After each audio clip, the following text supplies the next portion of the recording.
Welcome to yet another intriguing episode on our channel.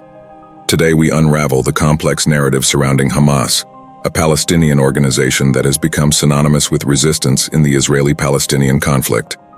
From its inception during the heat of the First Intifada to its current status, we will delve into the significant timelines, key players, and unfolding events that have shaped Hamas into what it is today.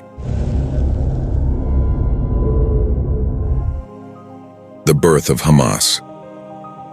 In December 1987, amidst the chaos of the First Intifada, a long series of intense confrontations between Palestinians and Israelis emerged.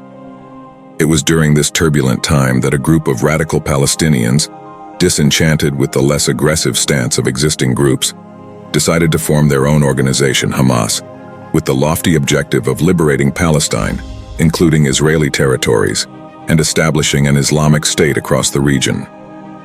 An aggressive approach. Unlike other more moderate Palestinian factions, Hamas, whose name is an acronym for Islamic Resistance Movement, adopted a much more aggressive stance.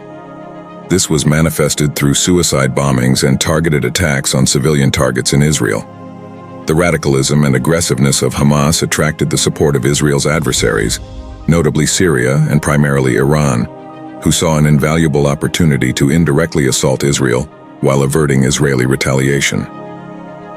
The rise to prominence. Due to the strategic partnership with Iran, Hamas quickly distinguished itself through the deployment of rockets and artillery. More recently, the increased utilization of drones, many of them Iranian-designed yet manufactured within the Gaza Strip, has been noted. The radical stance of Hamas resonated with the youth, culminating in a significant victory over Fatah in the 2007 Palestinian legislative elections. The Battle of Gaza. The clash of ideologies between Hamas and Fatah reached a boiling point in June 2007, igniting what's known as the Battle of Gaza, a semblance of a Palestinian civil war. This battle resulted in a decisive victory for Hamas, leading to their complete control over the Gaza Strip, while Fatah retained control over the West Bank. The outcome further radicalized the Palestinian movement in Gaza, rejecting any two-state solution proposals and maintaining the demand for the complete destruction of the Israeli state.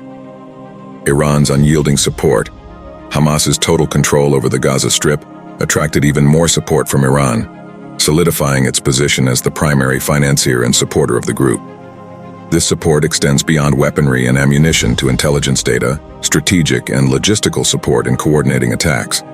The organizational structure of Hamas comprises 4 major divisions dedicated to social services, propaganda, policing, and primarily military operations and arms acquisition, with Ismail Haniyeh and Saleh Aruri at the helm of leadership. Conclusion. Today, Hamas remains a fully radicalized group in the Gaza Strip, steadfast in its objective of eradicating Israel, with backing from significant adversaries of Israel, notably Iran. The trajectory of Hamas from its inception to its current state is a testament to the complex and ongoing narrative of the Israeli-Palestinian conflict. Dear viewers, as we conclude today's episode, I'm left with a blend of curiosity and concern. The narrative of Hamas and the larger Israeli-Palestinian conflict is a stark reminder of the complexities and the enduring tensions that persist in our world. It's essential to engage in these discussions to broaden our understanding and hopefully to inch closer towards resolutions. If you found value in today's video, please consider subscribing, liking, and sharing this content with others. Your engagement fuels our motivation to delve into more topics that matter. Don't forget to hit the notification bell so you won't miss out on our upcoming episodes. Thank you for spending your time with us today. Until our next encounter, take good care and remember, knowledge is the first step to making a difference. Goodbye for now.